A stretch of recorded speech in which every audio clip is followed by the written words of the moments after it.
Hello and welcome to this video. Today we're going to be analyzing a video that Jordan Peterson recently made on a podcast with Joe Rogan.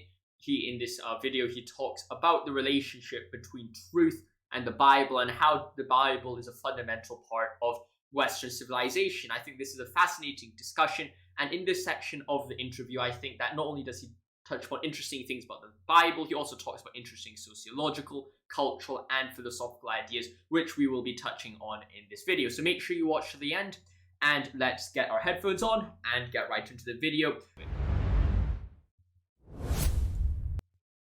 If categories dissolve, especially fundamental ones, the culture is dissolving because the culture is a structure of category. Mm-hmm. That's what it is. Right. So in fact, culture is a structure of category that we all share. So we see things the same way. Well, that's why we can talk. I mean, not exactly the same way, because then we'd have nothing to talk about. But roughly speaking, we have a bedrock of agreement. That's the Bible, by the way. Essentially, what he's saying is culture is a structure of category. And I think that this is a very interesting idea because it ties in a Wittgensteinian ideas of what it means to be or what languages are. Now, I'm not really sure whether this is exactly what Jordan Peterson is referring to. I'm not sure about his familiarity with Wittgensteinian philosophy, though I do think that the idea of Wittgenstein, at least later Wittgenstein, his language games, is very interesting here because, of course, in Wittgenstein's language games, what you see is that a lot of people are approaching language or approaching interactions with each other. In fact, society as a whole is a result of these games which we all agree on. And when you have games, you have rules. And although you might approach these rules from different perspectives, you at least start off from a similar understanding, a similar foundational belief. And that's what he calls the Bible.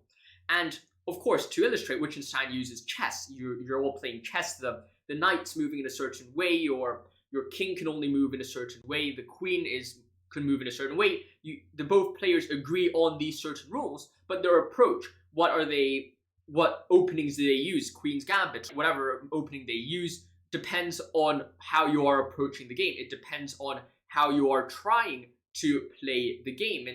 And that's the same with language, as he said. It's like, well, culture, society as a whole is based on these fundamental games. You have two people interacting with each other based on these fundamental concepts, these fundamental categories. And when you have these fundamental categories, then you can build up and have the discussion, have the intercourse about these certain issues. And a good example of this would be when you're discussing things with each other in philosophy, when you're discussing things about politics. Although you may have different perspectives, you have to have a fundamental grounding of the truth.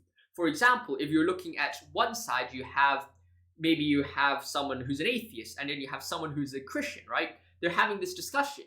Well, if they both held different standards about what it is that they're fundamentally working towards, then there wouldn't actually be any point to them having a discussion. For example, if the atheist was only focusing on, well, what purely stems out from science, and then the Christian saying, well, not everything has to be based on science or what you can prove in the world, well, then they're never going to match, and they'll never find an agreement, no matter how much you try to discuss, and they're going to end up talking past each other. So that's why it says, well, culture, and in fact society and discussions in general, are fundamental categories, is precisely because you have to get the fundamentals correct in order to build up upon it.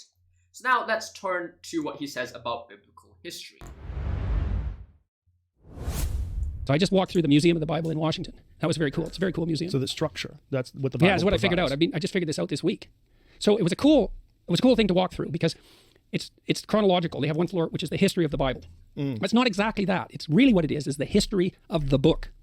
Now, in many ways, the first book was the Bible. I mean, literally, because at one point there was only one book. Like, as far as our Western culture is concerned, there was one book. And for a while, literally, there was only one book, and that book was the Bible. And then before it was the Bible, it was it was scrolls, and it was writings on papyrus, but we were starting to aggregate written text together, and it went through all sorts of technological transformations, and then it became books that everybody could buy, the book everybody could buy, and the first one of those was the Bible, and then it became all sorts of books that everybody could buy. But all those books, in some sense, emerged out of that underlying book, and that book itself, the Bible isn't a book; it's a library, it's a collection of books. Now, I think that this is a very interesting point in regards to the nature, the history of the Bible. And of course, when you're looking at the Bible history, you realize immediately that it's not just a book. It's not just one single book. And that's one of the misconceptions a lot of people have about the Bible. This is my Bible here, right? A lot of people look at that and say, well, one person wrote this book. Because we're used to having books written by only one person, one author, and having it together. But in fact, if you look at it, the Bible is made out of many different letters, many different books, many different writing styles. For example, if you look at the book of John, and compare it to Genesis, and compare Genesis to one of the letters of Paul, what you do see is that you have a lot of different writing styles and different perspectives of what it means to be God and the divine. And when you have a lot of these different perspectives, you have to read the entire Bible in order to understand the different perspectives that different people have towards Christianity. A good example of this would be when we look at the tradition of the Bible, the codexes. When we look at the codexes, we see that in the Bible, we didn't have just one Bible all at once together. It was through different times, different places, people, scholars in the past collected different books, different texts, different scriptures, different scrolls together in history to create these codexes, like, for example, Codex Sinaiticus, which was written 1600 years ago. And this is found in St. Catherine's Monastery right now, and it's one of the most complete collections of the Bible. There you see almost a complete collection of the New Testament. Old Testament is a bit more murky, parts are a bit missing in the Old Testament in the Codex Sinaiticus, but in general, you do see almost a fully complete collection of the Greek Bible, and that's phenomenal. And then you could turn to similar collections of the Bible, like the Codex Alexandrinus or the Codex Vaticanus. I can't pronounce this very well today, but there are different of these codexes which collect different scriptures, and you put them together, and you're like, well, which ones of these are correct? Which are the correct texts here? And then you put them together, measure them against the different scriptures, the different fragments that we have of the Bible to get what the Bible we have today is. This Bible is not just one Bible which was got together. It was a lot of different Greek, Hebrew fragments and scriptures which were collected, accumulated together to form the Bible we live in. And as a result, when we're seeing the Bible, we're looking at a depth of church and Christian history and Jewish history put together into one. And that's the perspective of the Bible. It's not just one book. And that's why it's important to read the entire Bible in order to get a full perspective of Christianity. Now let's continue watching this, where he talks about the meaning and text. So in any case, we were talking about meaning in text because we were talking about translation and the problem of understanding text. And Jim said, the meaning of words is coded in the relationship of the words to one another. And the postmodernists make that case, that all meaning is derived from the relationship between words. That's wrong because, well, what about rage? That's not words. And what about moving your hand? That's not words. So it's wrong, but part of it's right because the meaning we derive from the verbal domain is encoded in the relationship between words. So now then you think, well, let's think about the relationship between words. Well, some words are dependent on other words. Some ideas are dependent on other ideas. I do think that this is a very interesting idea. It's like the relationship between meaning and text, meaning and words. And in face value, it is correct. What he's saying is that the meaning of different words is coded in their relationships with one another. And that's exactly what we're doing right now when we're talking, the sentences that we're making. I am happy is a relationship not only of the meaning of the individual words, but you put them together before they have a meaning. You look at I, you look at am, and you look at happy separately. They don't make a meaningful statement. If you only say I all the time, and then tomorrow you said am all the time, and then on the third day you said happy all the time, no one's going to get what you mean. You're going to be speaking nonsense. But if you put them together at once, then you produce a meaning. So in some sense, the meaning of sentences come towards the relationship of the words. However, at the same time, this is not everything in the world. Wittgenstein had a theory, his early works. He said, well, language is almost everything in the world. Everything we conceptualize is through the mode of language. But then that's not necessarily the case, as Jordan Peterson points out. It's like, well, describe to me the sunset, right? A beautiful sunset. You're on a cliff, you're looking over a sea and the sunset. You say, describe to me the sunset. You can't. You could say, well, yeah, that the colors are beautiful, whatever, seas raging under the wind, and the sun is crimson, it's red, it's phenomenal, right? But you can have that in your mind, but that is not explaining everything in what you experience. Your experience is not directly paralleled, or it's not exactly reflected to the meaning of the word. That's kind of what you're thinking about, right? There's a lot of things which you can describe with words, but there's a lot of the massive realm. In fact, perhaps more than 70% of what we experience cannot be reduced to words. And you can look at like non-verbal and verbal communication. That's only one part of the discussion. Now I think is even more interesting here, perhaps, is the idea that the connection between words and ideas, because he says, well, these words are foundational and some certain words are based on some other words, right? Then he also says, well, ideas have a similar structure. And I think that is a very interesting kind of connection between words and ideas, because, well, you think, well, what are words? Words aren't just words. They refer to a significant depth of understanding beneath them.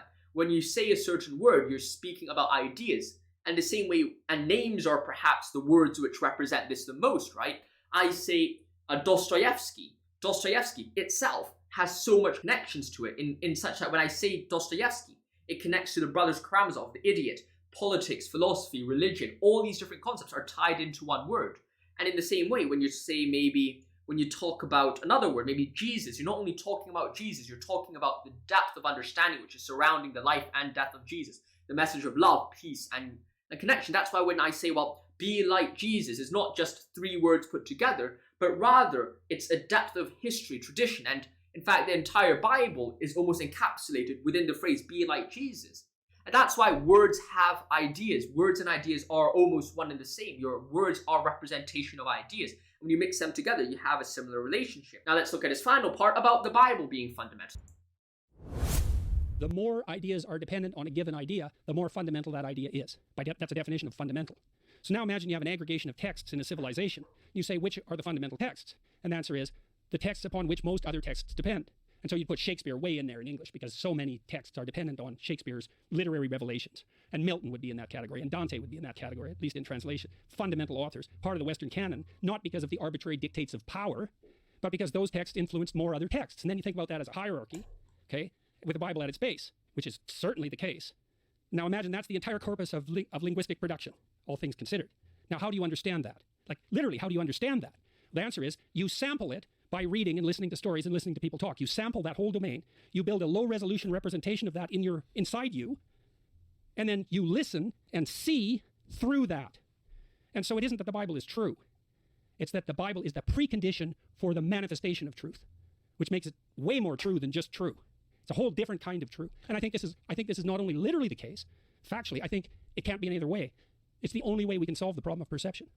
I think that this is a fascinating part, and I think it's a very interesting thing. Is the Bible is fundamental. It's the most influential work in modern history. I think that's definitely the case, because if you're just judging and looking how different traditions and works are in history, it's not just Western culture. I don't think. I think even in Eastern Europe, in the Russian Orthodox, especially with Dostoevsky, right? You could stem most of modern Russian writers, and you can almost summarize that down to Tolstoy and Dostoevsky. And Dostoevsky as well is based on fundamentally Christian teachings.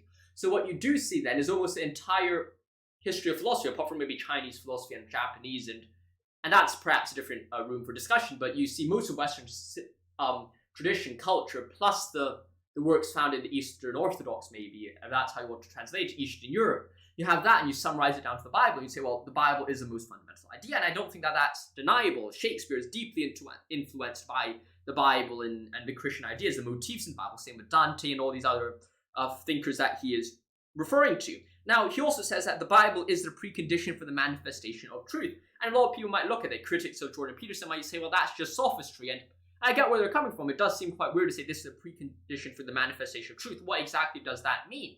I think that what it does show is that, well, in order to reach the truth, you have to approach it from the perspective of the Bible, in the sense that the values that are provided by the Bible, the structure that the Bible provides for human existence, for human thought, is precisely the structure in which it values truth the most and makes people focus on truth. Because Nietzsche questions this very, very well. He says, like, where exactly does the idea of truth come from? Is it necessarily the same as a will to power? A lot of people like to read Nietzsche as this a philosopher who proclaims the truth all the time. But I don't think that's necessarily the correct way to read Nietzsche, but rather to say, well, the will to truth is a subset of the will to power. But where exactly does this will to truth come from? You look in history, it does seem to come from the Bible, the Christian idea. And you may say, well, the Greeks suggested that truth was the ultimate goal first. But that's not exactly the case. If you look at Plato, his theory of forms, I think that view of the world represents truth not as the ultimate goal, but rather that truth is the divine in which humans come from, but rather that truth is not accessible by humans in the earthly form, such that the truth is detached. And I think that that's the beauty of the Christian message. It's the idea that through Christ, you are able to directly interact with God. You're able to directly interact with the divine. And it's through the death of Christ that man can be reconciled with God, is the solution to the Platonic idea that, well, the truth is forever separated from humans through the world of forms, this imperfect world of forms. But rather, in Christianity, you have God and humans being able to directly interact with the divine.